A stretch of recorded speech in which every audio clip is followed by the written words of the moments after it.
हरिओम सभी को। Screen present हो रहा है, माइक आवाज क्लियर है, एक बार बता दें। हाँ जी। ओके, चलिए आज का स्टार्ट करते हैं। हम लोगों ने एक चीज कल देखी थी, इनफैक्ट परसों ही, कि पंच प्राण की चर्चा देखी थी ना हम लोगों ने, पंच प्राण की चर्चा। और योग चूड़ामणि उपनिषद के अनुसार हमारे पूरे संपूर्ण शरीर में किस प्राण के बारे में कहा गया है, किस प्राण का वास पूरे पूरे शरीर में बताया गया सब। हाँ, बताइए। सर व्यान। ध्यान के लिए बताएंगे ना, ये सभी को पता है। लेकिन अगर मैं पूछूं, वशिष्ठ संहिता के अनुसार कौन सा प्राण बताया गया पूरे संपूर्ण शरीर में, याद आ रहा है किसी को?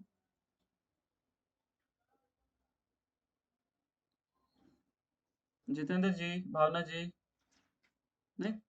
जब वशिष्ठ संहिता की बात करते हैं तो वहां पे हम लोग समान को बताया गया, वह संपूर्ण शरीर में व्याप्त है ना। इसको आप याद रखिएगा। और आज मैंने बता दिया तो मैं एक्सपेक्ट करूंगा कि अगली बार पूछूं ना तो आप उसके आंसर जरूर बताएं। ओके, यहाँ पे कल मैंने आपको एक फ्लो चार्ट बना करके दिखाया था ना, ये पूरा पूरा आपको बहुत अच्छे से रटना ही पड़ेगा ना। एक बार मैं रिकॉल करा देता हूँ, उसके बाद हम लोग श्लोक को पढ़ेंगे ना। यहाँ हम लोग को ओमकार की 3 मात्राएं बताई गई हैं ना, अकार, उकार और मकार। उसके बाद क्या बोला गया कि जो अकार है उसमें आपके जागृत अवस्था, हम लोग जानते हैं ना 4 अवस्थाएं होती है, जागृत, स्वप्न, सुषुप्त और एक तुरिया भी बोला गया है ना। हम लोग क्या ये योग चूड़ामणि सॉरी योग कुंडल उपनिषद में पढ़े थे क्या ये 4 अवस्थाएं, याद आ रहा है किसी को? जागृत, स्वप्न, सुषुप्त, इससे रिलेटेड कुछ पढ़े थे योग चूड़ामणि उपनिषद में? जैसे यहाँ पे है ना विश्व, तेजस, प्राग्ञ पढ़ा था हम लोग योग कुंडल उपनिषद में, याद आ रहा है किसी को? सर उसमें पिंड और ये ब्रह्मांड और लोक पढ़ा था। हाँ, बहुत सही। ठीक वहां पे यस, वहां पे जो विश्व, तेजस और प्राग्ञ है ना, वहां पे इसको क्या बोला गया था? पिंड पिंड बोला सर। गया, हाँ पिंड बोला गया था ना। ये बात आप याद रखिएगा। और यहाँ पे इस चीज को क्या बोला गया है, बताइए। इस चीज को जो ये जागृत, स्वप्न, सुषुप्त, इन अवस्थाओं को यहाँ पे क्या बोला गया है योग चूड़ामणि उपनिषद में? अच्छा, अभी उसको हम लोग पहले देख लेते हैं, यहाँ जो लिखा हुआ है ना। तो ये क्या हो गया, जागृत हो गया, स्वप्न और सुषुप्त, एक तुरिया भी अवस्था होती है, इसको भी हम लोग अभी थोड़ी देर में देखेंगे। उसके बाद फिर क्या बताया गया था, जो आकार है उसमें आपका नेत्र बताया गया था, फिर उकार में कंठ और मकार में हृदय प्रदेश बताया गया था। हाँ, ये पूरा आपको रटना ही पड़ेगा। उसके बाद फिर यहाँ विश्व हो गया आकार, तेजस हो गया उकार और प्राग्ञ हो गया मकार। उसके बाद तीनों देवता बताया गया था, ब्रह्मा, विष्णु, रुद्र। और इनके गुण हम लोगों ने वहां से भी स्टडी किया था ना, जो शिव संहिता में हम लोगों ने देवियां को समझा था ना, तम, रज और शतु। ठीक उसी तरीके से यहाँ पे भी बिठा देंगे ना। तो ब्रह्मा जी की वाइफ हम लोग जानते हैं सरस्वती जी, और सरस्वती को रज बताया गया था ना, रज गुण। विष्णु जी की लक्ष्मी जी, और लक्ष्मी जी को ही वहां पे सत्व बताया गया था। और रुद्र की जगह हम लोग तम कर देंगे, और तम के लिए वहां पे दुर्गा जी को बताया गया था ना, दुर्गा जी को। अब आइए श्लोक को हम लोग पढ़ते हैं, करके।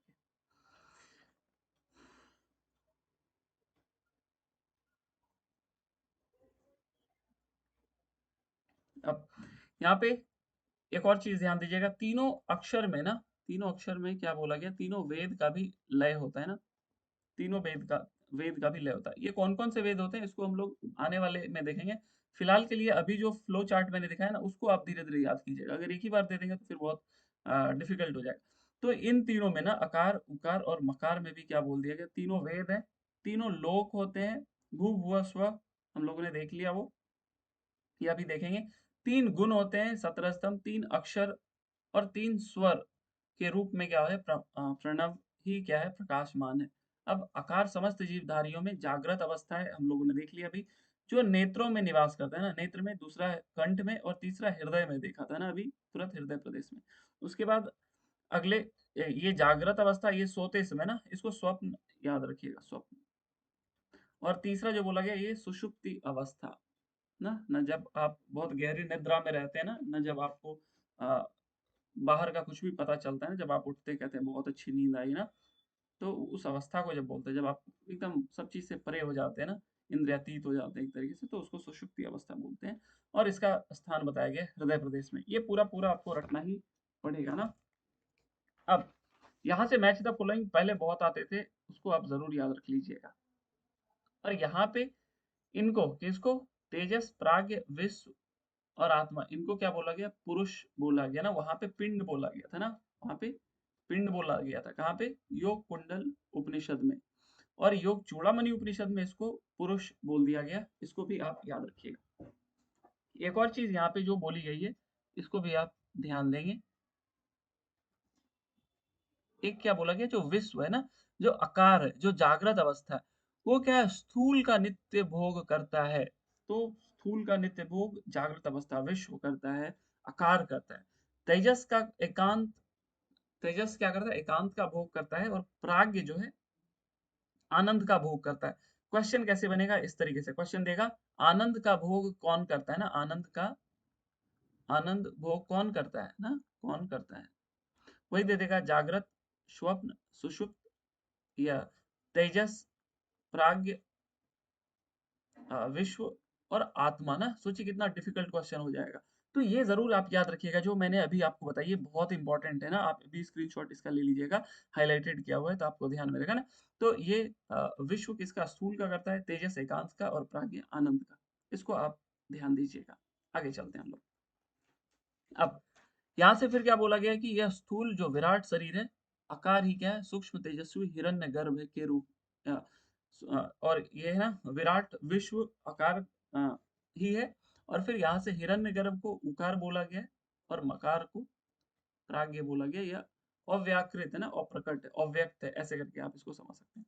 अब यहाँ से जो चीज हम लोगों ने कल कर लिया था, आकार क्या है, राजसी, वर्ण, लाल, वर्ण, ये सब गुण वर्ण, ये सब आप बिल्कुल याद रखिएगा ना। वैसे दो चार बार बोलिएगा ना तो खुद भी खुद आपको याद हो जाएगा। और इसको क्या बोला गया, ब्रह्मा बोला गया। उकार को सत्व, श्वेत ना, श्वेत या फिर सफेद, दोनों याद रखिएगा आप ना। श्लोक में आपको वो दिखेगा ना, शुक्ल दिखेगा, शुक्ल ना, श्लोक में आपको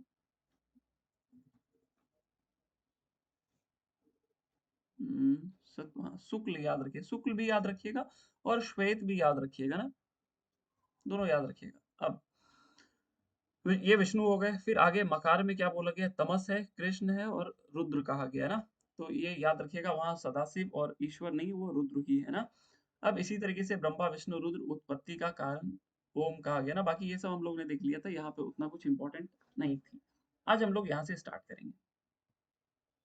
अब क्या बोला गया, क्या तैल धारवत ना, जिस तरीके से तेल को एक बर्तन से दूसरे बर्तन में जब आप डालते हैं तो वो क्या रहता है, अविच्छिन्न रहती है ना, वो टूटता नहीं है ना, एक धारे की तरह चलता है। ठीक उसी तरीके से घंटा के गंभीर स्वर की तरह प्रणव ओमकार की ध्वनि वाला अनाहत नाद होता है, जिसका मूल ब्रह्म है। अब यहाँ पे मैं एक क्वेश्चन पूछना चाहूंगा, रुचि जी इसका जवाब आप दीजिएगा। ओमकार का जप करने के लिए कैसे बोला गया था, ओमकार का जप करने के लिए कुछ बताया गया था, जी सर। अ, बताइए क्या। उ और म का वो करते हैं सर। नहीं, किसी पोस्चर में, किसी ध्यान में करके कुछ बताया गया था, याद आ रहा है। नहीं, नो आ, सर। भावना जी आपको याद आ रहा है। सर गायत्री जपा। यः समकाया शिरोधर नासाग्रदृष्टेकान्ते जपेद ओमकारम्।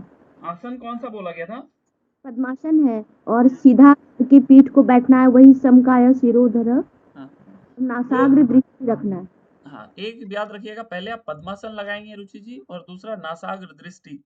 इस में आप क्या करेंगे, सीधा बैठ करके, और फिर ओमकार का जप करने के लिए बोला गया ना। और उसी चीज को यहाँ पे क्या बोला गया कि आप किस तरीके से इस ओमकार का जप करेंगे, तैल धारवत अविच्छिन्न ना, एकदम घंटा के गंभीर स्वर की तरह। एक तो जब ये टूटना नहीं चाहिए ना, ओम, और ये घंटा के गंभीर स्वर की तरह आपको इसका करना है। और ये दो याद रखिएगा, पद्मासन और नासाग्र में। इस चीज को मैंने कल डिस्कस किया था, ये जरूर आप याद रखिएगा। अब आगे फिर क्या बोला गया कि महापुरुषों के द्वारा सूक्ष्म बुद्धि से जानने योग्य प्रणव का वह अग्रभाग मूल प्रकाश में और वाणी परे है, इस प्रकार से जानने वाला महात्मा वेद विद है। हम लोग ने एक वेद विद कल देखा था, और जगह इसके पहले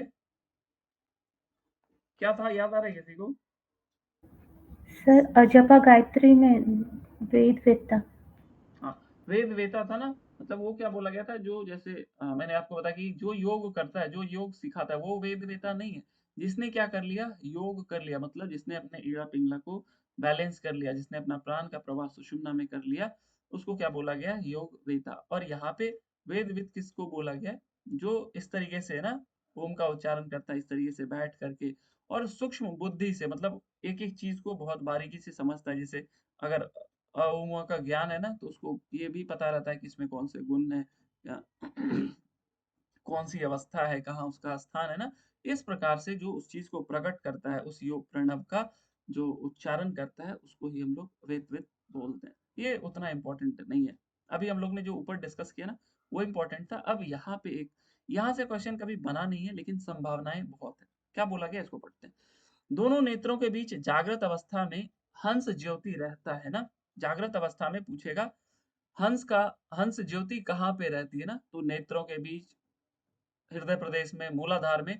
तो ये क्वेश्चन बनेगा ना कि योग चूड़ामणि उपनिषद के अनुसार आ, हंस ज्योति जागृत अवस्था में कहाँ रहता है, तो ये याद रखिएगा, दोनों नेत्रों के बीच में, ये एक क्वेश्चन बनेगा। अब आगे फिर क्या बोला गया, सकार खेचरी के रूप में कहा गया है, जो निश्चित रूप से त्वम का स्वरूप है। तो सकार जो है ना, सकार किसका स्वरूप है, ये दे देगा, त्वम दे देगा, हकार दे देगा, ठकार दे देगा, त्रकार दे देगा। तो ये याद रखिएगा, स्व जो है, सॉरी, स जो है त्वम का स्वरूप है, या त्वम स का स्वरूप है, दोनों एक दूसरे को कहा जा सकता है ना। तो जो सकार है, जो सकार है, वो सकार किसका, खेचरी का ना। खेचरी के रूप में कहा गया, और जो निश्चित रूप से त्वम का स्वरूप है। और हकार पद परमात्मा का द्योतक है, जो निश्चित रूप से तत्। ये दो लाइन आपने सुना होगा, कौन कौन सा, एक तत् त्वम असि, तुम वही हो, और एक सोहम ना, जो हम अजपा गायत्री में प्रयास करते हैं, चाहे आप इसको हंस मंत्र बोलें, या सोहम जप बोलिए, या औजपा जप बोलिए। उपनिषद में हम लोग इसको औजपा गायत्री कहते हैं। ये सारे वर्ड एक ही है ना। तो दो चीज बोला गया है, एक खेचरी के लिए बोला गया, क्या बोला गया, कि सकार खेचरी के रूप में कहा गया है, और वह किसका, किसको रिप्रेजेंट करता है, त्वम को, त्वम को। और हकार जो है, वह किसका द्योतक है, परमात्मा का। और यह किसका है, तत् को संबोधित करता है, तत् को रिप्रेजेंट करता है। अब जो प्राणी सकार का ध्यान करता है, मतलब खेचरी का अभ्यास करता है, और आगे फिर क्या बोला गया, वह निश्चित रूप से हकार रूप हो जाता है। और हकार किसको बोला गया है, परमात्मा का द्योतक, मतलब परमात्मा को संबोधित करने वाला। तो मतलब अगर आप खेचरी का अभ्यास करते हैं, या सकार का ध्यान करते हैं, तो आप निश्चित रूप से किसके समान हो जाते हैं, हकार के समान। और हकार क्या है, परमात्मा का द्योतक है। और यही क्या है, सोहम है, और तत्त्वम असि की साधना है ना। तो यहाँ से एक यही वाले क्वेश्चन बनने का चांसेस है। और बहुत डीप बनेगा तो ये बन सकता है कि सकार किसके रूप में कहा गया है, या वो निश्चित रूप से किसका स्वरूप है ना। ये क्वेश्चन बन सकता है, अभी तक बने नहीं है, इसीलिए कम चांसेस है। ऊपर जो हम लोग डिस्कस किए, उससे बहुत कुछ बना है। अब ये उतना इंपॉर्टेंट नहीं ना, कि जीव को इंद्रिया बंधन में बांधती है, आत्मा को इंद्रिया नहीं बांध सकती। जब तक ममता होती है, वो जीव है, ममता के बंधन समाप्त हो जाने पर कैवल्य रूप हो जाता है ना। ये उतना इंपॉर्टेंट नहीं, यहाँ पे थोड़ा इंपॉर्टेंट है। यहाँ पे क्या बोला गया, उसी की बात कर रहा है ना, अभी भी ओमकार की, सूर्य, चंद्र और अग्नि देवता बता दिया गया है। भुव स्व लोक बताया गया था ना, ऊपर बोला गया था ना, तीन देवता तीन लोक ना। यहाँ देखिए, ये देखिए ना, तीन वेद बोला गया है। तीन वेद कौन कौन होंगे, ऋग, यजुर और शाम। फिर तीन लोक बोला गया है भाई, अभी जो हम लोग ने देखा, भुव और स्व। और फिर तीन गुण बोले ना, तो सत्रह स्तंभ हम लोग ने तीन देख लिया। फिर तीन अक्षर, अ उ म, तीन स्वर, सॉरी तीन, हाँ, तीन स्वर के रूप में प्रणव ओमकार ही प्रकाशमान है। ये सम इंक्लूड कर लिया सभी को। अब यहाँ पे आगे फिर बोला गया ना, कि सूर्य, चंद्र और अग्नि इसके देवता हैं, किसके, अवमो, तीन लोक, ये बोल दिया गया, जिसकी मात्राओं में स्थित होकर वह परम प्रकाश स्वरूप ओमकार है। मतलब सब कुछ ओम के अंदर बताया जा रहा है, कि जो अ उ म है ना, सब कुछ उसी के अंदर व्याप्त है ना। सब कुछ सृष्टि में जो कुछ भी दिखता है आपको, जो कुछ भी इंद्रिय से भासते हैं, सब कुछ इसी में सम्मिलित है। अब आगे क्या बोला गया, परम प्रकाशमान ओमकार की 3 मात्राओं में क्रिया, इच्छा और ज्ञान तथा ब्राह्मी, रौद्री, वैष्णवी शक्तियां विराजमान है ना।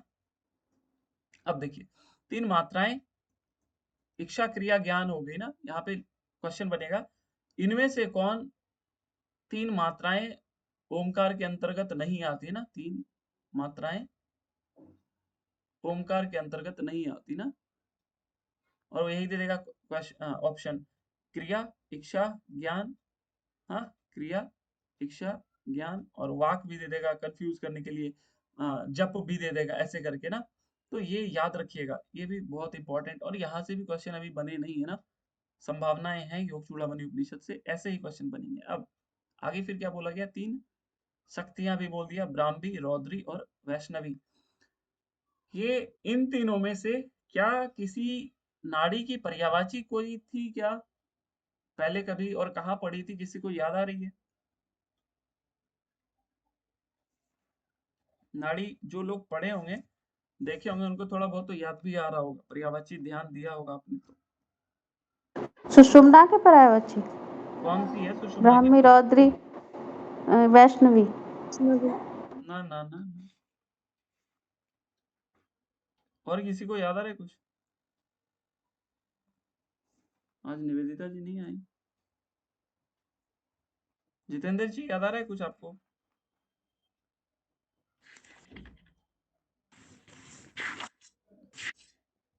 हाँ, नहीं। पिंगला के पर्यायवाची याद है? कहाँ पढ़े थे हम लोग पिंगला के? जी सर, हट खिचड़ी हट प्रदीप का में रत्नावली में सर। पिंगला की पर्यायवाची थोड़ी थी। हाँ, हट रत्नावली में थी ना। रावली में खिचड़ी मुद्रा में सर। हाँ, आप पर्यायवाची बताएंगे पिंगला की क्या क्या थी वहां पे? दीपक जी। सूर्या, सूर्या, यमुना, अक्षरा और कलाग्नि। और भी 2 हो सकते हैं, और 2 याद नहीं है? दंभिनी और रुद्री। हम्म। तो वहां पे जो थी ना वो रुद्री थी, और यहाँ पे क्या बोला गया, रौद्री बोली गई है ना। तो ये आपको कंफ्यूज करने के लिए हो सकता है दे दिया जाएगा। ये मैं बस ऐसे ही आपको रिकॉल कराने के लिए बोल रहा था कि रुद्री और रौद्री दोनों एक ही है सर ना। कहने के लिए कह भी लीजिए, लेकिन नहीं भी है और हाँ भी है ना, हम लोग उसमें नहीं जाएंगे।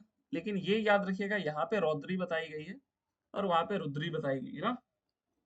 तो ये मैं बस आपको ऐसे ही याद दिला रहा था कि पिंगला की एक पर्यायवाची रुद्री भी है, आप याद रखिएगा ना। तो ब्राह्मी, रौद्री और वैष्णवी 3 शक्तियां विराजमान है कहाँ, इसी उमा में ना।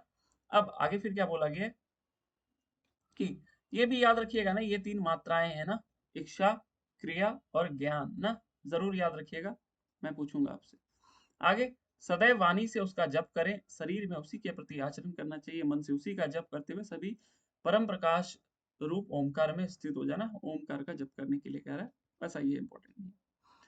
अब पवित्र या अपवित्र किसी भी अवस्था में ओमकार का जप करने वाला पाप पंख में नहीं फंसता, संसार में वह अलिप्त पद्म पत्र की तरह निर्लिप्त बना रहता है ना। पद्म पत्रम विमाम बसा ना, जैसे पानी के पत्ते में, पानी में कमल का पत्ता रहता है ना, वो जल में रहते हुए भी उसमें उसके ऊपर रहता है ना। ठीक उसी तरीके से आप किसी भी पवित्र अपवित्र स्थान में ओमकार का जप करते हैं ना, तो आप उसी पद्म पत्र की भांति निर्लिप्त रहते हैं ना। किस चीज से? पाप पंख में नहीं फंसते हैं। अब आगे वही सेम श्लोक जो हम लोग सब जगह पढ़े, चले वाते चलो बिंदु, निश्चले निश्चलो भवेत, योगी स्थान आपनोति ततो वायु निरोधयेत ना। तो जब तक वायु चलेगी तब तक बिंदु भी चलायमान होगा ना। अब देखिए, मैंने इसको कल बहुत डिटेल में बताया था कैसे बिंदु चलेंगी ना, मैंने 2 बिंदु बताई थी। आप कल वाला लेक्चर पूरा देखना, एक जगह बीच में मैंने बहुत डिटेल में बातें बताई है, तो आपको ये ज्यादा क्लियर हो जाएगा ना। तो वही बोला कि जब तक आपकी श्वास चलेगी वो बिंदु चलता रहेगा ना। जब आपकी केवली कुंभक लगती है, जब आप खेचरी मुद्रा लग जाती है, तो वो बिंदु क्या होती है, निश्चल हो जाती है, मतलब एकदम अस्थिर हो जाती है। लेकिन जब तक आपकी प्राण चलेगी वो वायु सॉरी वो बिंदु क्या होगी, चलायमान ही रहेगा ना। उसका चरण होगा, उसका पतन होगा, और वो आपको जरा मृत्यु आपको प्राप्त करवाएगी ना। तो वही बोला, वायु के स्थिर हो जाने पर योगी स्थिर या निश्चलता को प्राप्त होता है, इसलिए वायु की स्थिरता प्राणायाम का अभ्यास करना चाहिए ना। तो यही बोला कि प्राणायाम का अभ्यास करना चाहिए। क्यों करना चाहिए? ताकि बिंदु चलायमान नहीं हो ना, और बिंदु चलायमान नहीं रहेंगी तो आप जरा मृत्यु नहीं होगी, आप स्थिर रहोगे ना, योगी की भांति। अब शरीर में जब तक वायु विद्यमान है तब तक शरीर में जीव रहेगा, शरीर वायु निकल जाना ही मृत्यु है, इस कारण वायु का निरोध करना चाहिए, मतलब प्राणायाम करना चाहिए ना, ये भी उतना इंपॉर्टेंट नहीं। फिर वही सारी बातें, जीव शरीर में तब तक नहीं निकल जीव शरीर से तब तक नहीं निकल सकता जब तक शरीर में वायु स्थित है। जो व्यक्ति दोनों भ्रिकुटियों के बीच में दृष्टि को रखकर वह काल को जीत लेता है, काल का भय कैसा ना, ये भी उतना इंपॉर्टेंट नहीं है। आगे ये भी नहीं है। अब यहाँ पे क्या बोला गया कि वह प्राण हंस रूप में ना, वही सोहम यह हम, सो यह श्वास लेते हैं तो हम की ध्वनि, सॉरी सो की ध्वनि, समंत और छोड़ते साथ हम की ध्वनि ना, यह हंस मंत्र इसी को बोल दिया गया। अब ये श्वास के माध्यम से 26 अंगुल बाहर जाता है। हम लोग घेरन संहिता में सामान्य प्राण की गति कितनी अंगुल पड़ी थी? 12 अंगुल। 12 अंगुल। और उसमें बहुत सारी और भी बातें थी ना, कि जब आप ये काम करते हैं, जब आप ये काम करते हैं, तो उस तरीके से आपकी शरीर के माप कितना बताए गए थे? 96 96 अंगुल। ये दो आप याद रखिएगा। अब आगे फिर क्या बोला गया कि प्राणायाम नासिका के दोनों छिद्रों से बाएं दाएं मार्ग से करना चाहिए। ये याद रखिएगा, 26 अंगुल बाहर आता है ना, योग चूड़ामणि उपनिषद के अनुसार। सभी प्रकार के मलों से नाड़ी चक्र के शुद्ध हो जाने पर योगी प्राणों का निरोध करने में समर्थ हो जाता है। हाँ, मतलब केवली कुंभक लगाने में समर्थ हो जाता है। कब? जब आपकी नाड़ियां मलों से रहित रहित हो जाती है ना, और आपके चक्र शुद्ध हो जाते हैं। अब यहाँ पे सेम वही विधि बताई गई कि पद्मासन में बैठ करके ना, थोड़ा सा रिवाइज कर लेते हैं हम लोग। हठ रत्नावली में कौन से आसन में बैठ के नाड़ी शुद्धि किए थे? किसी को याद आ रहा है नाड़ी शुद्धि हठ रत्नावली के अनुसार? दीपक जी, जितेंद्र जी, पद्मासन, और कोई? सुखासन। नहीं, वहां पे 3 आसन थे ना, आपको जान के बहुत हैरानी अच्छा, होगी। स्वस्तिकासन और सिद्धासन और पद्मासन। हाँ, वहाँ ये 3 आसन थे ना, पद्मासन, मुझे स्वस्तिकासन वो और समझ- सिद्धासन। ये याद रखिएगा सभी लोग ना। बाकी सभी जगह हम लोग क्या देखते हैं? पद्मासन ही देखते हैं बहुत टेक्स्ट में, और कहीं कुछ अलग देखते हैं। किसी को कुछ और भी याद आ रहा है क्या? नहीं। नहीं? चलिए, इसको मैं क्वेश्चन बाद में पूछूंगा। यहाँ पे भी सेम चीज बोल दिया गया कि बद्ध पद्मासन, ठीक जैसे हठ प्रदीपिका में बताया गया ना। सभी ध्यान दीजिएगा ना कि हठ रत्नावली में नाड़ी शुद्धि के लिए 3 आसन बताए गए, जो प्रिया जी ने अभी बताया ना। अब यहाँ पे फिर क्या बोला गया? बद्ध पद्मासन लगा कर वही लेफ्ट से इनहेल करेंगे, भीतर खींचकर पूरक करेंगे, पुनः भीतर रोके रखें, कुंभक करेंगे, और फिर राइट से एक्सेल कर देंगे ना, बाहर निकाल देंगे। अभी ये इनकम्प्लीट है, आगे इसको कंप्लीट किया जाएगा ना कुछ श्लोक के बाद। अब क्या बोला गया कि प्राणायाम के समय अमृत समुद्र से निकले हुए गो दुग्ध के समान श्वेत वर्ण के चंद बिंब का ध्यान करना है ना। ये ठीक उसी तरीके से जैसा हम लोगों ने पार्थिवी धारणा, आम्बसी धारणा पढ़ा था ना। तो आम्बसी धारणा में क्या थी? दुग्ध के समान ना, 3 कलर बताया था ना, चंद का ध्यान, चंद्र बिंब का ध्यान करना ना। तो एक तरीके से आप समझ सकते हैं यहाँ पे जल तत्व का ध्यान करने के लिए बोला गया ना। क्या देखा है? देखिए, प्राणायाम करते समय अमृत समुद्र से निकले हुए, हाँ, गो दुग्ध के समान ना, बिल्कुल श्वेत वर्ण के चंद्र बिंब का ध्यान करना है। और इससे क्या होता है? करने से साधक क्या होता है? सुखी होता है। आगे फिर क्या बोला गया? पुनः क्या करना है? हृदय कमल में स्थित प्रज्वलित ज्वाला सदृश भगवान सूर्य के ध्यान के साथ प्राणायाम करना योगी के लिए सुखदायी होता है। और फिर अब इसको कंप्लीट करेंगे, जो पहले इनकम्प्लीट था ना, कि लेफ्ट से ले लिया, पुनः पिंगला से रेचन कर दिया, और इस प्रकार पुनः इसके विपरीत करें ना, मतलब इधर से लिया, इधर से छोड़ा, इसके विपरीत ये किया ना। अब इस प्रकार प्राणायाम करते समय चंद्र और सूर्य दोनों को पूर्ण वर्णित तरीके से ध्यान करने का अभ्यास करना चाहिए ना। चंद्र का भी ध्यान पहले हम लोग देख लिया ना, चंद्र का भी और सूर्य का भी ध्यान करना चाहिए दोनों समय में ना। इधर से लिया, किससे ले रहे हैं? इड़ा से ले रहे हैं, इसलिए चंद्र का ध्यान करने बोला। यहाँ पे सूर्य का ध्यान करने बोला, पिंगला से रेचन कर लेना। अब आगे फिर क्या बोला गया, इस प्रकार करने से कितने समय में, 2 मास में ना नाड़ी शोधन हो जाता है। क्या ऐसा कहीं और हम लोग देखे थे? आइए एक बार रिवाइज कर लेते हैं। कहाँ नाड़ी शुद्धि कितने समय में होती है, लिखा हुआ जल्दी बताएं तो। सर हट प्रदीपिका में 3 महीने में है सर। 3 महीने या उससे कुछ अधिक समय ना, जी सर। उससे कुछ अधिक। और कहाँ लिखा हुआ है? और सर इसमें हट रत्नावली में 2 मास में। 2 मंथ। जी सर। और और सर एक में है 3.5 यही 3 साल के लिए कहा। वशिष्ठ संहिता में लिखा हुआ है, क्या लिखा हुआ है? 2-3 महीने या 2-3 साल, ऐसे लिखा हुआ है ना, 2-3 महीने या 2-3 साल ना, ऐसे लिखा हुआ है। थोड़ा सा हौच-पौच कर दिया गया ना वशिष्ठ संहिता में। 1 सेकंड मेरी मोबाइल की बैटरी 2%, 1 सेकंड रुकिए। चार्ज।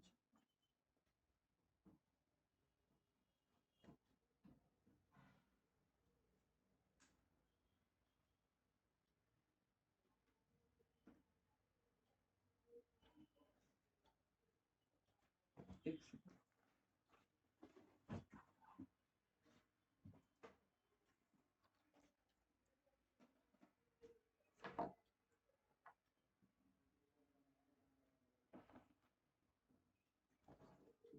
ओके, हाँ। और शिव संहिता में भी कुछ दिया हुआ है क्या?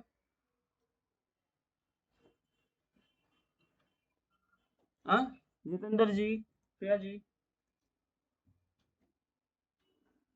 आवाज नहीं आ रही मेरी? शिव संहिता में 6 मंथ था, कितना था?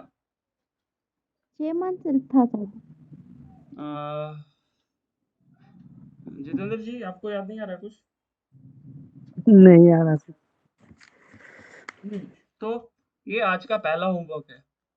क्या होमवर्क है? पहले नाड़ी शुद्धि कहाँ कहाँ है और उसके चिन्ह चिन्ह आप जरूर याद कीजिएगा, क्योंकि देखिए मैंने आपको 2 क्वेश्चन दिखाए थे। एक वशिष्ठ संहिता से भी पूछा गया था, एक आपके योग तत्व उपनिषद में भी से क्वेश्चन आए हुए थे। वो क्वेश्चन मैंने आपको ऑलरेडी दिखा चुके हैं ना।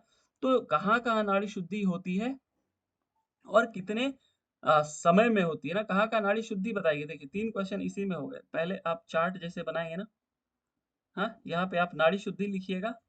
यहाँ पे आप टेक्स्ट बुक नेम लिखेंगे ना, यहाँ टेक्स्ट बुक नेम ऊपर पे लिख देंगे। अब जो आप लिखेंगे यहाँ पे टेक्स्ट बुक नेम हो गया, उसमें किस अध्याय में ना, पहले आप चैप्टर लिखेंगे, फिर टाइम लिखेंगे और फिर चिन्ह लिखेंगे ना। अगर हठ प्रदीपिका में तो यहाँ हठ प्रदीपिका, फिर हठ रत्नावली में है तो हठ रत्नावली, शिव संहिता है तो शिव संहिता, वशिष्ठ संहिता है तो वशिष्ठ संहिता, ऐसे करके लिखेंगे ना, नाड़ी शुद्धि सर लिख देंगे। और फिर ये चीज इस तरीके से चलेगी ना, इसको आप कल करके लाएंगे। ये आज का पहला क्वेश्चन हो गया आपका। आइए ये याद रखिएगा, योग चूड़ामणि में मास 2 मास लिख दिया ना, यहाँ देखिए मास 2 मास ना, मासा द्वया ऊर्ध्वत ना, मास या 2 मास से कुछ ज्यादा समय ना, ये याद रखिएगा। अब आगे फिर क्या बोला गया, आगे नाड़ी शोधन प्राणायाम करने से, नाड़ी शुद्ध होने से वायु में यथेष्ट धारण ना। अब देखिए ये इसके चिन्ह बता दिए गए और वही सेम चीज है जो हम लोग हठ प्रदीपिका में मैंने आपको याद कराया। क्या? यथेष्ट धारणम वायु और अनलस्य प्रदीपनम और नादादिव्यक्ति आरोग्यम। और बताइए इसमें क्या नहीं लिखा हुआ है, हठ प्रदीपिका में क्या लिखा हुआ है और यहाँ पे क्या नहीं लिखा हुआ है, जल्दी बताएं तो। सर काय क्रांति। काय क्रिस्ता और कांतिस तथा ना, काय क्रिस्ता और कांति, ये 2 चीज वहां पे ज्यादा लिखी है, बाकी उसके नीचे यही सेम श्लोक लिखा हुआ है ना, यथेष धारणम वायु अनलस्य प्रदीपनम नादादि व्यक्ति आरोग्यम जायते नाड़ी शोधना। तो अब देखिए क्वेश्चन क्या बनेगा, योग चूड़ामणि उपनिषद के अनुसार नाड़ी शुद्धि के चिन्ह नहीं है, और यही दे देगा कायस्य क्रिस्ता कांतिस तथा, यही दे देगा और फिर यही सारा दे देंगे।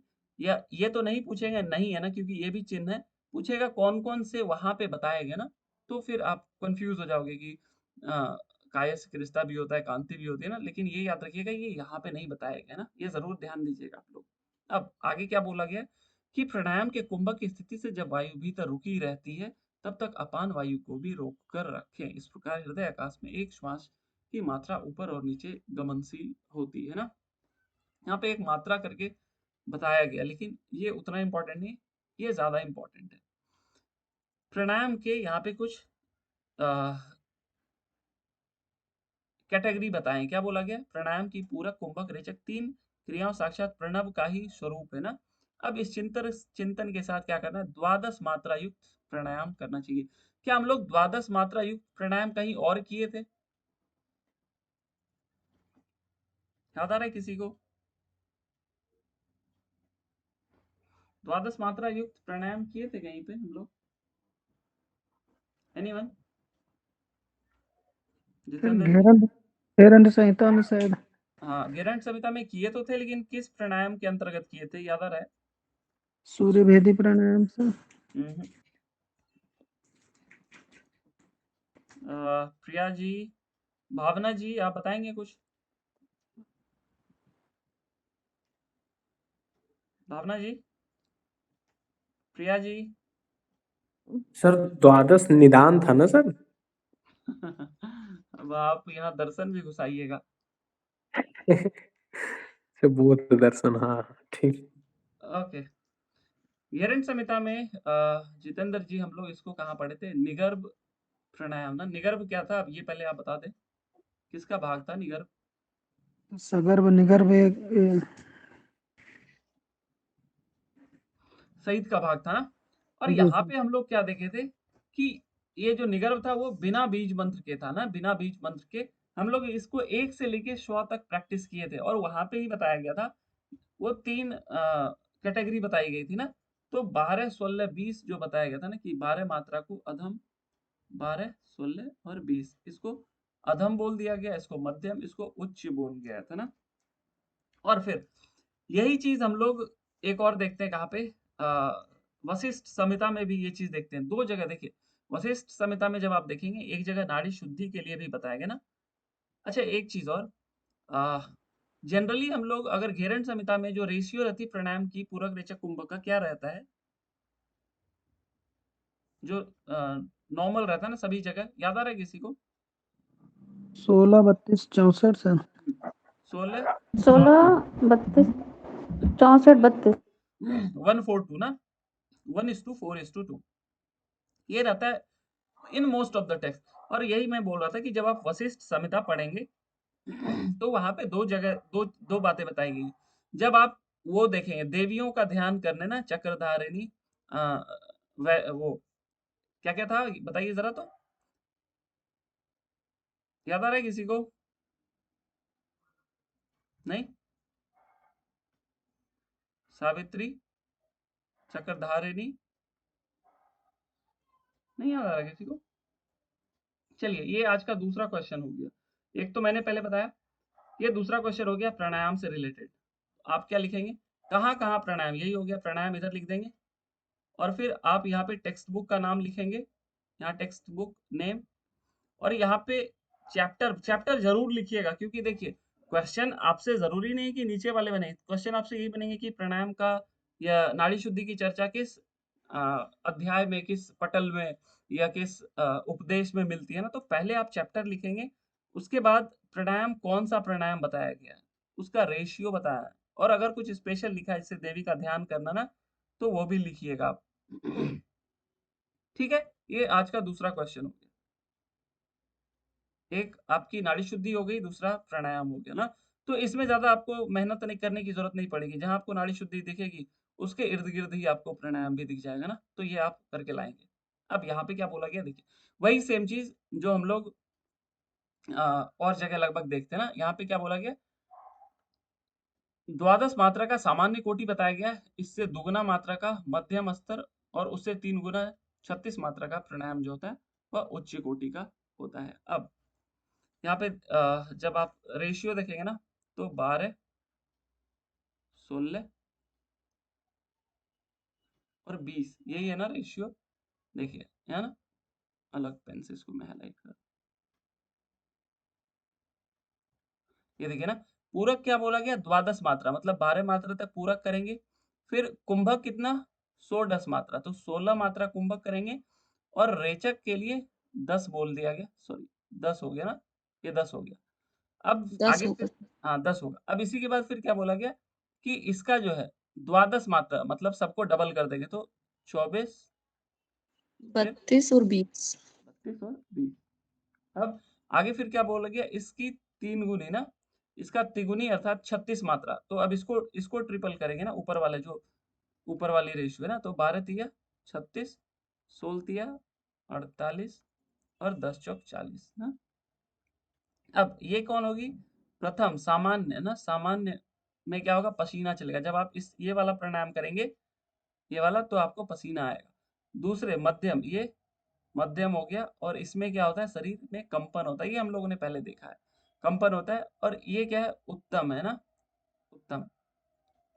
इसमें क्या होता है, आपका शरीर आसन से ऊपर उठेगा, या फिर आपका प्राण का संचार सुषुम्ना में होता है, उत्तम मात्रा में ना। और ये आप जरूर याद रखिएगा कि इस प्राणायाम में क्या होता है और क्या रेशियो बताया गया ना। 12 प्राणायाम अगर बोला जाए तो ये समझिएगा कि सामान्य प्राणायाम की बात कर रहा है ना, ये द्वादश मात्रा बोले, ये 12 प्राणायाम से क्या होती है, ये सामान्य प्राणायाम इसको बोला गया। अब योग, ये क्लियर हो गया ना सभी को, मैंने अभी जो ये लिखा रेशियो इधर को। Yes sir. ओके, आगे फिर क्या बोला गया, योग का अभ्यास करने के लिए एकांत में बद्ध पद्मासन लगाकर बैठे, शिव स्वरूप गुरु को नमस्कार करके नासिका के अग्रभाग पर दृष्टि जमा करके प्राणायाम का अभ्यास करना चाहिए। ये भी सेम वही चीज होगी, ओमकार में भी हम लोग क्या किए थे, यही चीज किए थे, केवल यहाँ बद्ध पद्मासन लिख दिया गया और वहां पे पद्मासन था ना। दृष्टि यहाँ पे भी नासिका के अग्रभाग बोली गई, ओमकार के जप में भी नासिका के अग्रभाग पे ही बोली गई थी ना, इसके पहले वाले, और उस क्वेश्चन को हम लोग अभी डिस्कस भी किए। अब देखिए, यहाँ बात किया जा रहा है कि जिन नव द्वारों से वायु गमन और आगमन होता है, उसका निरोध करके वायु को रोके। और यही चीज ऊपर पे लिखी गई थी ना, कि जहां जहां द्वार है ना, वहां वहां नाड़ियों के एक एक नाड़ियां गई हुई है ना, जहाँ पे नाड़ी की उत्पत्ति हम लोग ने देखी थी कंध के इर्द गिर्द। तो वही बताया गया था, जहां जहां द्वार है, और वहां पे द्वार नहीं लिखे थे, लेकिन यहाँ पे बोला गया कि जिन नव द्वार। तो ये कंफर्म हो गया कि योग चूड़ामणि उपनिषद में 9 द्वारों की चर्चा देखने को मिलती है ना, तो ये याद रखिएगा, 9 द्वार की चर्चा हम लोग इसमें देखते हैं। तो उसका निरोध करके ना क्या करेंगे आप, वायु को रोकेंगे और अपान को अग्नि से मिला करके ऊर्ध्वगामी बनाकर शक्ति चालिनी मुद्रा ना। तो ऊपर हम लोग ने 5 मुद्रा देखी थी, कौन कौन बताइए जल्दी से, तो ऊपर कौन कौन सी देखी थी, बोलिए जल्दी। महावीर, महावीर था, महामुद्रा सर। महामुद्रा, नभो मुद्रा, जालंधर। महामुद्रा, नभो मुद्रा, खेचरी, शक्ति चालिनी, उद्यान बंद, जालंधर बंद और मूल बंद। हाँ, लेकिन मेन श्लोक की मैं बात कर रहा हूँ, वहां पे ये 5 थे ना, महामुद्रा, नभो मुद्रा, जालंधर, उद्यान, मूल। उसके बाद हम लोग ने अगले श्लोक में एक खेचरी देखा ना, किसके अंतर्गत, मूल बंद के अंतर्गत, मूल बंद आई, उसके बाद खेचरी दिखा, अभी एक शक्ति चालिनी भी दिख गई ना। तो ये सब आप ध्यान दीजिएगा कि कितनी मुद्राएं मिलती जा रही है ना। जैसे आपने शिव संहिता में कितनी मुद्राएं मिलती है, शिव संहिता में कितनी मुद्राएं मिलती है, याद आ रहा है किसी को? 10 मुद्राएं थी सर। ऐसे याद कराया था ना मैंने, 10 प्लस 1 याद रखिएगा। 10 तो वो हो गए जो सब जगह हम लोग देखते हैं ना, हट प्रदीपिका में। एक कौन थी स्पेशल, योनि मुद्रा। ठीक उसी तरीके से जैसे आपने शिव संहिता में नाड़ियां याद की, कितनी, 14 + 1। तो ये +1 कौन है, चित्रा। हाँ चित्रा नाड़ी। ठीक उसी तरीके से हम लोग हट रत्नावली में याद किए थे, हट रत्नावली में कुंभक कितने हैं, 8 8 + + 1। 1। तो 9 कौन सी थी कुंभक, सॉरी 1 कौन सी कुंभक है, याद आ रहा है किसी को, बताएं जरा। गजकर्णी सर। करनी गज, क्या बोल रहे हैं प्रिया जी? भुजंगी करनी था। हाँ, भुजंगी करनी ना। गजकर्णी आपके उसमें थे, अष्टकर्म में थे ना जितेंद्र जी। जी जी सर। भुजंगी करनी, बहुत अच्छा प्रिया जी। तो इस तरीके से जब आप याद रखिएगा, जहां जहां यूनिक बातें, इस तरीके से याद कर लीजिएगा। अब यहाँ पे अभी पहले आप नोट कर लें कितनी मुद्राएं। अब अगर पूछा जाए हट प्रदीपिका में कुल कितनी मुद्राएं थी, हाँ वहां पे अभी 10 + 1। अब ये +1 कौन है हट प्रदीपिका में, 10, ये भी 1 लिख दिया ना मैंने, तो +1 कौन सी है यहाँ पे, मिला था सांभवी मुद्रा, हाँ संभव। तो इस तरीके से आप याद कीजिएगा। खैर कोई नहीं, हम लोग इसको इसी तरीके से रिवाइज करते हैं, जहां जहां मिलती जाएगी ना एक बार सबको कर लेंगे। तो अभी के लिए देखिए, अब प्राणायाम हम लोग को बहुत रेयर मिलेगा, तो आप नाड़ी शुद्धि का चिन्ह पढ़ के आएंगे, उसको बना करके आएंगे जरूर ना, तो फिर आपको मजा आएगा। आगे फिर क्या बोला गया इसके बाद क्या है, अपान को अग्नि से मिला करके ऊर्ध्वगामी बना करके शक्ति चालिनी मुद्रा द्वारा कुंडली मार्ग मार्ग से दृढ़ता पूर्वक ऊपर मस्तिष्क से आत्मा के ध्यान के साथ स्थापित करें, और जब तक यह स्थिर रहे तब तक अन्य महापुरुष की संगति नहीं, अर्थात वह स्वयं सर्वश्रेष्ठ हो जाता है ना। ये उतना इंपॉर्टेंट नहीं है, यहाँ पे बस दो चीज ही आपको याद रखनी है। एक क्या, यहाँ पे शक्ति चालिनी मुद्रा की चर्चा हम लोगों को देखने को मिलती है ना, हम लोगों को देखने को शक्तिशाली मुद्रा मिलती है, और इसको मैंने डिस्कस किया था ऑलरेडी ना। आप कल वाला क्लास देखेंगे ना, तो हम लोग क्या करते हैं, शक्तिशालिनी मुद्रा करते हैं, योनि मुद्रा क्यों करते हैं, किस चीज को ऊपर ले जाने की बात करते हैं ना, कल के क्लास में मैंने बहुत अच्छे से उसको ब्रीफ किया, आप उसको देखिएगा, वो क्लियर हो जाएगा ना। अब आगे फिर, संसार से मुक्ति के लिए यह प्राणायाम महासेतु के सदृश है ना। तो यहाँ पे क्वेश्चन बनेगा कि योग चूड़ामणि उपनिषद के अनुसार महासेतु के सदृश क्या है ना, महासेतु के सदृश क्या है, वही दे देगा, आसन, मुद्रा, प्राणायाम, ऐसे करके दे देगा ना। तो ये याद रखिएगा, महासेतु के सदृश है। और क्या है, पाप रूपी ईंधन को जलाने वाला अग्नि की तरह है। कौन है, यह प्राणायाम की बात कर रहा है यहाँ पे ना, ये प्राणायाम है ना। ये दोनों चीज, एक महासेतु के सदृश है ना, ब्रिज का काम करता है संसार सागर से मुक्ति ना, जैसे आप यहाँ पे खड़े हैं, हाँ, और यहाँ मोक्ष है, तो इसके बीच का जो रास्ता है ना, ये ब्रिज है ना, ये ब्रिज का काम प्राणायाम करता है ना, ये याद रखिएगा। और क्या करता है, पाप रूपी ईंधन, पाप रूपी ईंधन को जलाने वाले अग्नि की तरह है ना, ऐसा योगियों द्वारा कहा जाता है। तो क्वेश्चन यहाँ से बन सकता है। अब ये श्लोक, ये हम लोग पहले कहीं देखे थे क्या, आसनेन रजुम हंति प्राणायामेन पातकम विकारम मानसम योगी प्रत्याहारेन उच्यति, दिखा था कहीं, किसी को याद आ रहा है क्या, आसनेन रुजम हंति प्राणायामेन पातकम, आसन से क्या होता है, शरीर के रोग समाप्त होते हैं, प्राणायाम से पापों का विनाश होता है, और प्रत्याहार से हिरण्य में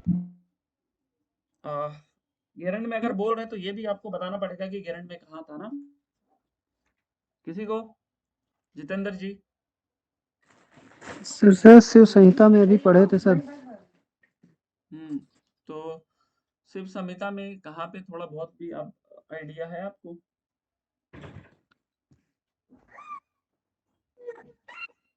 नहीं, एक बार उसको देख लीजिएगा ना, उसको भी जी हम लोग जी कल डिस्कस करेंगे। एक और क्वेश्चन मैंने ऊपर अभी पूछे थे ना, कुछ तो पूछा था, नहीं वो बता दी थी प्रिया जी शायद, ये पूछा था ना, निगर्भ वाला। ओके, अब देखिए यहाँ से क्वेश्चन बन चुका है, जो अभी मैं हाईलाइट करूंगा ना, अंडरलाइन करता हूं मैं, देखिए ना, ये क्वेश्चन दे देगा, और यहाँ से क्वेश्चन बने हैं, इसलिए आप इसको ध्यान से सुनिएगा। सॉरी,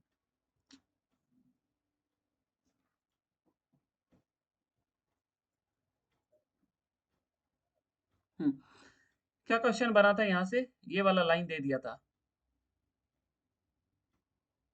ये वाला लाइन दे दिया गया था, और पूछ लिया गया था कि धारणा भीर मनोधैर्यम याति चैतन्य अद्भुतम कहाँ पे है, और ये क्या है, धारणा की परिभाषा है ना, धारणा की परिभाषा दे दी गई है, क्या बोल दिया गया, धारणा भीर मनोधैर्यम याति चैतन्य अद्भुतम, और फिर ये समाधो मोक्ष प्राप्त नोति त्यक्त्वा कर्म शुभाशुभम। तो यहाँ पे दो चीज दे दिया गया, एक तो यहाँ से ये प्रीवियस ईयर में आया हुआ क्वेश्चन है कि ये श्लोक कहाँ लिखा गया ना, योग चूड़ामणि, त्रिशिखी ब्राह्मण, और ये ऑप्शन वैसे ही आपको देंगे जहां जहां धारणा की चर्चा होगी ना, या आपको अष्टांग योग की चर्चा होगी ना, जहाँ ये जैसे त्रिशिखी ब्राह्मण हो गया, योग चूड़ामणि उपनिषद हो गया, ध्यान बिंदु हो गया, ऐसे देंगे। तो ये याद रखिएगा, ये जो श्लोक है ना, ये हम लोग योग चूड़ामणि उपनिषद में देखते हैं। आगे फिर क्या बोला गया, योग की धारणा शक्ति योगी द्वारा योगी का मन धैर्यवान होता है ना, तो धारणा जब करते हैं तो क्या होता है, मन धैर्यवान होता है, पेशेंस।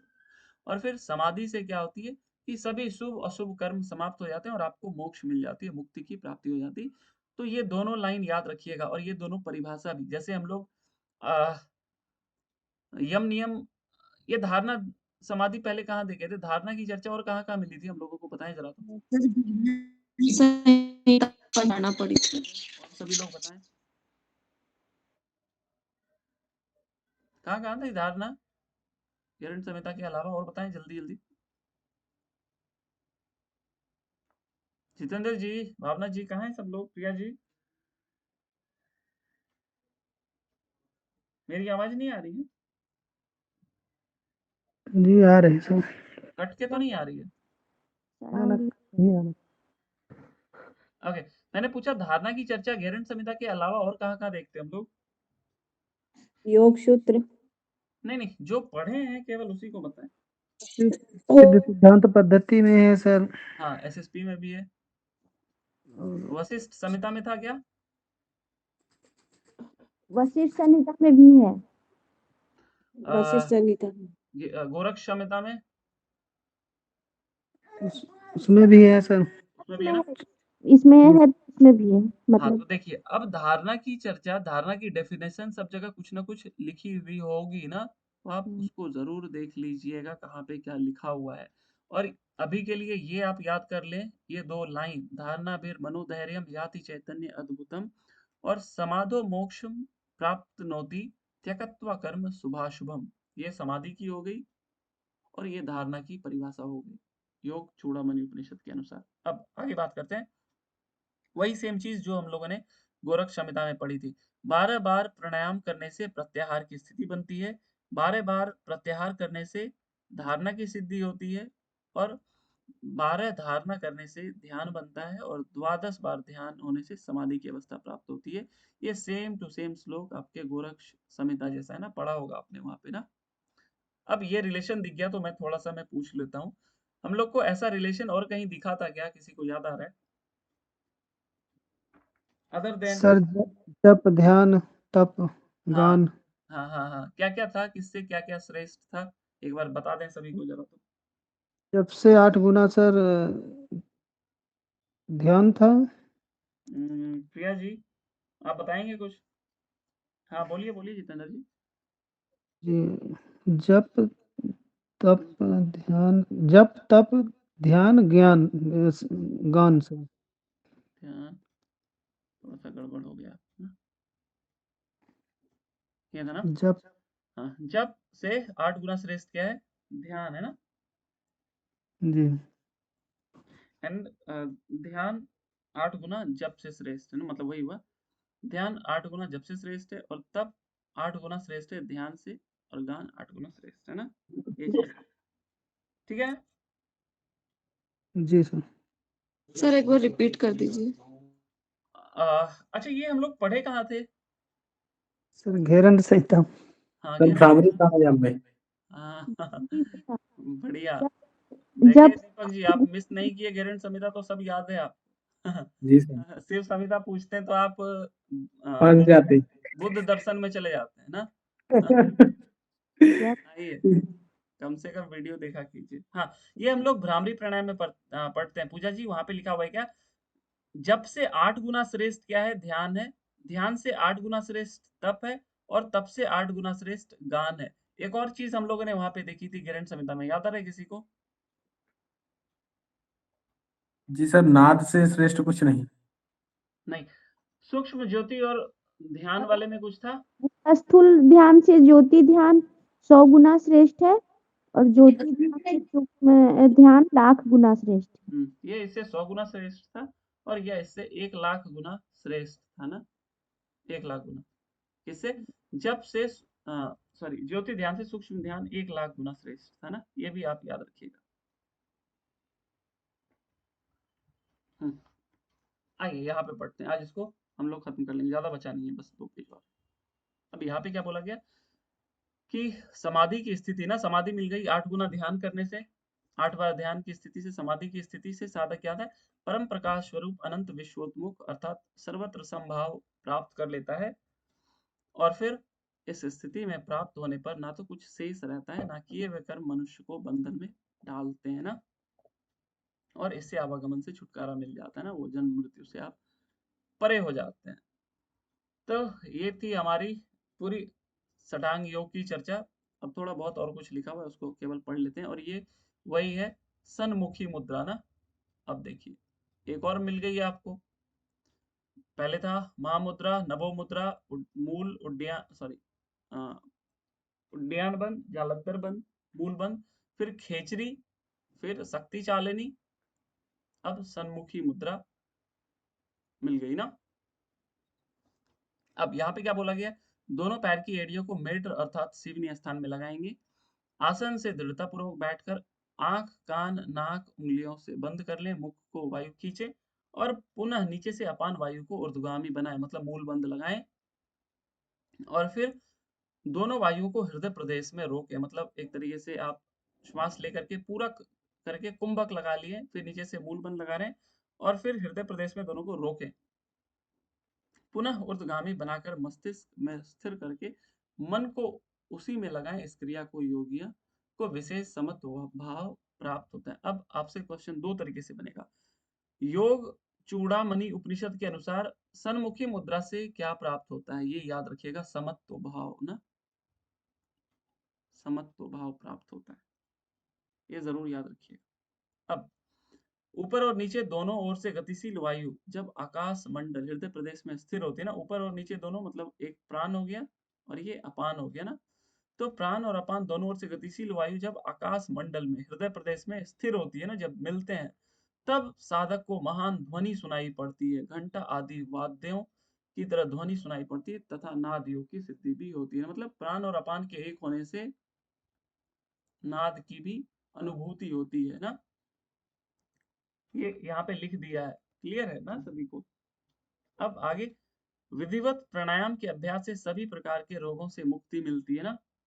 अब देखिए ये अब दिख गया तो क्वेश्चन मैं पूछ लेता हूँ, प्राणायाम के गलत तरीके से करने से क्या क्या रोग उत्पन्न हुआ था, हठ प्रदीपिका के अनुसार बताएं जरा तो। हिक्का श्वास काशस्य शीर्ण, ऐसा कुछ था मतलब। बताइए काश, सभी लोग। हिक्का, काश, श्वास, सिरा, कर्ण, अच्छ वेदना। हाँ सर, हिचकी श्वास कर्ण शीर चक्षु। नहीं, हिंदी नहीं पढ़िए, श्लोक पढ़िए। अच्छा।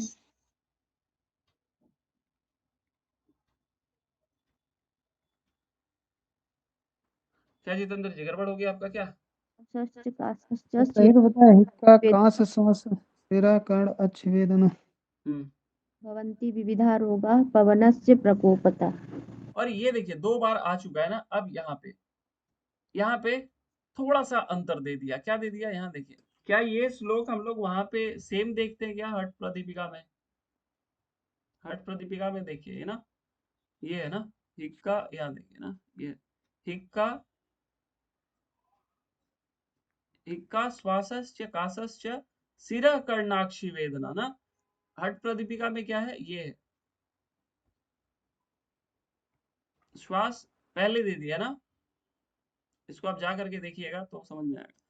यहाँ पे श्वास पहले, देखिए ये ना, श्वास पहले दे दिया, काश बाद में दिया, और यहाँ पे क्या दे दिया गया, हिक्का दे दिया पहले, फिर काश दे दिया और फिर श्वास दिया है ना।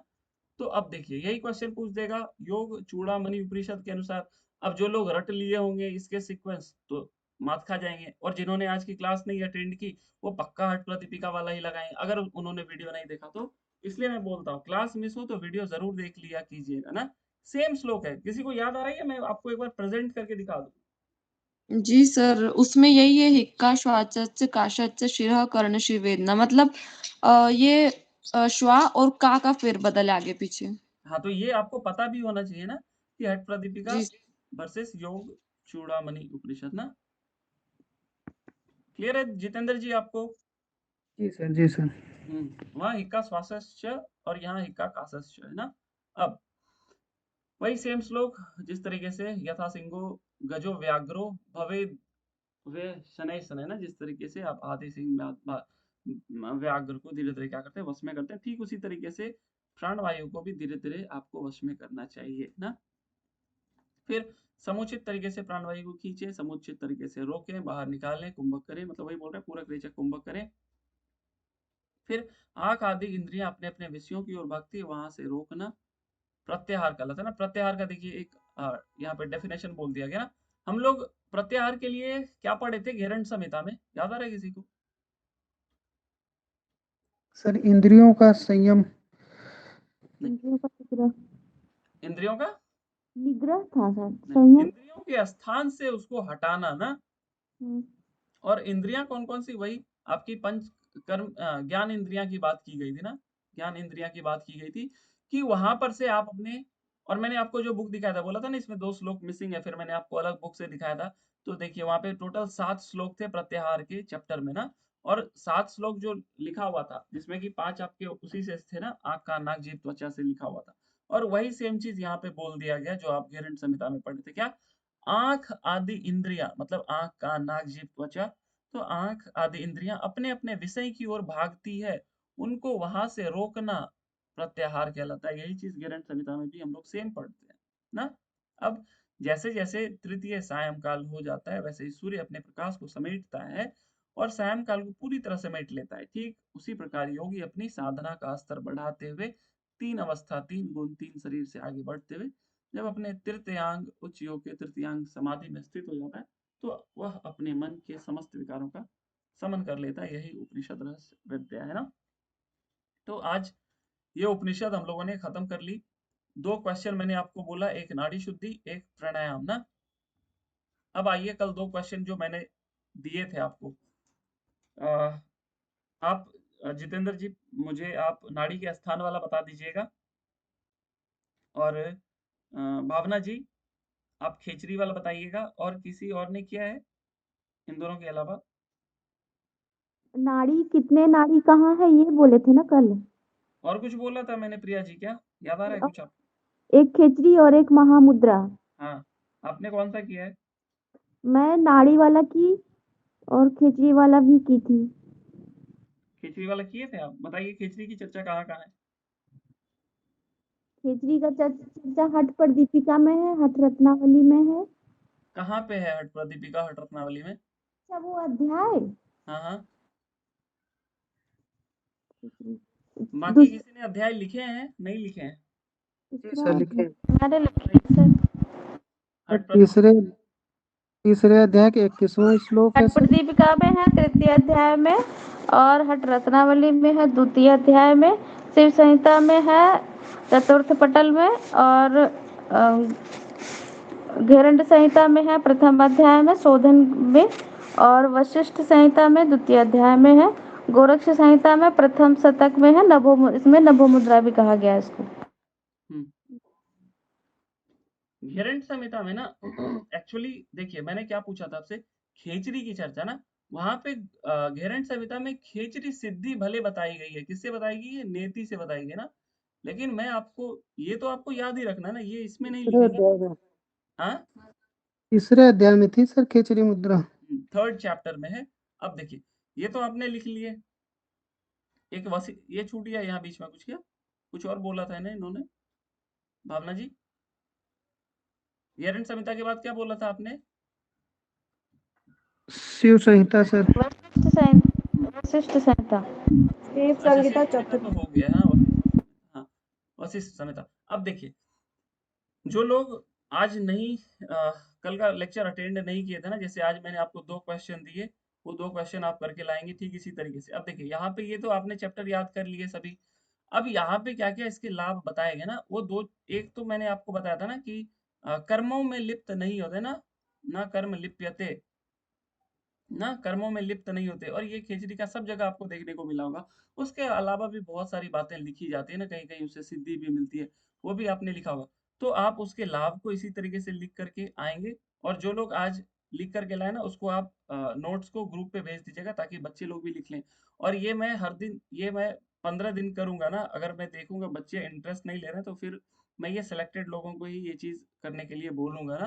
तो अभी जैसे जिन लोगों ने किया है आप ग्रुप पे भेजते हैं, बच्चे लोग उसको देख लेंगे किस तरीके से करना है, ताकि सभी लोग उस चीज को डेली प्रैक्टिस करें ना। क्योंकि अब जो कुछ भी मैटर करती है आप कितनी प्रैक्टिस कर रहे हैं। हम लोग लगभग चीज कंप्लीट कर ली है ना। अगर आपकी हठयोगिक टेक्स्ट खत्म हो गई है, इसका मतलब आप सारे वही चीज पढ़ेंगे जो आपने ऑलरेडी पढ़ लिया है। तो यहाँ पे 2 चीज होगी, एक तो आपकी साथ साथ रिवीजन भी चलेगी, आप हर एक चीज को हर दिन रिवाइज करेंगे। जैसे आज हम लोगों ने कुछ चीजें स्टडी की ना, जैसे वो ध्यान वाला, जप वाला, तप वाला, या फिर कुंभक वाली बात हम लोगों ने की ना। तो ये चीज आपको हर दिन कुछ ना कुछ आपको मिलेंगे ना। तो अभी आज जिन लोगों ने किया इस चीज को आप ग्रुप पे भेज दीजिएगा, ताकि बच्चे लोग देख लें और उनको आइडिया लग जाए किस तरीके से करना है। और जो लोग को पता नहीं चल रहा है क्या ये मैं बात कर रहा हूँ, वो कल का वीडियो देखिएगा, आज का वीडियो देखिएगा। दो चीज मैंने समझाई किस तरीके से आप उसको बनाएंगे ना। यहाँ पे मैंने एक फ्लो चार्ट बना के आपको दिखाया किस तरीके से आपको करना है। ये सब करने में पूरा बुक ही पढ़ा जाता है। उसी में मैं आज देखी थी कि 3 आसन बताया नाड़ी शुद्धि के लिए, स्वस्तिक और तब देखिए ना, वही हाँ, यही ना हुआ। जैसे भी आसन दिखी तो मैंने पूछा तो आपने जवाब दिया, तो आपको याद लग रहा होगा कि मेरा वो टाइम ना एकदम सफल हो गया ना। तो ये फायदा होता है उन चीज इस चीज को करने से। और मैं आपको ज्यादा नहीं, केवल 2 ही क्वेश्चन दिया, एक नाड़ी शुद्धि दिया, एक प्राणायाम दिया।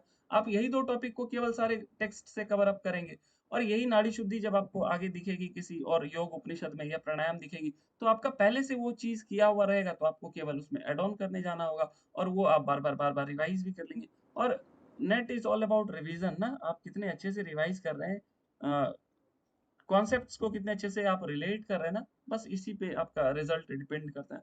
जो चीज आप ये रेगुलर कर सको तो आपका डेफिनेटली जेआरएफ हो जाएगा ना। केवल यही बात, आप डेली प्रैक्टिस करो, जो क्वेश्चन मैं दूं उसको आप करके आओ, बस दैट्स इट ना। अगर अच्छी बात है आपने नाड़ी स्थान किया होगा, या आपने महामुद्रा की चर्चा देख ली होगी ना, तो आपको भी इसका अंदाजा लग रहा होगा। महामुद्रा का क्या लाभ बताया गया है गेरंड संहिता में?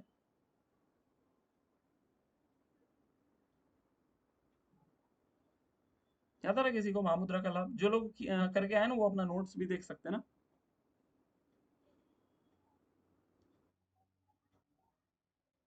आवाज नहीं आ रही मेरी क्या? सर कंठ का संकोच होता है, हम्म बल बलितम पलितम, हम्म, तेरा देखिए, मृत्यु, हाँ, वलितम तेरा पलितम। अभी हम मृत्यु। लोग इसके पहले किसी कहीं पे वलितम पलितम देखे थे क्या?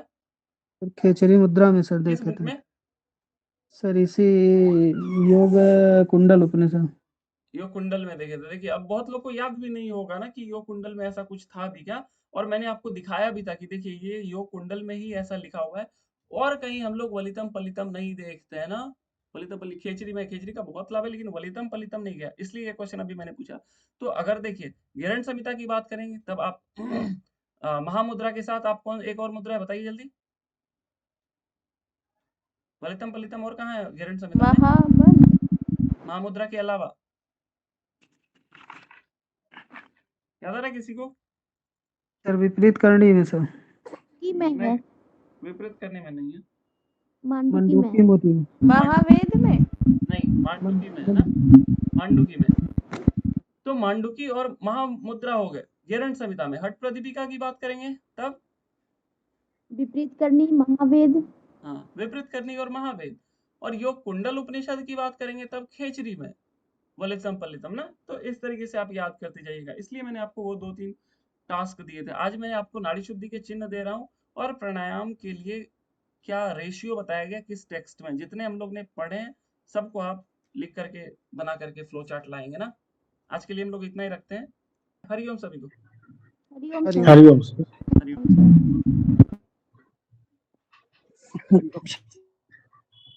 हरिओम सर। हरिओम। हरिओम सर। हरिओम पवन जी।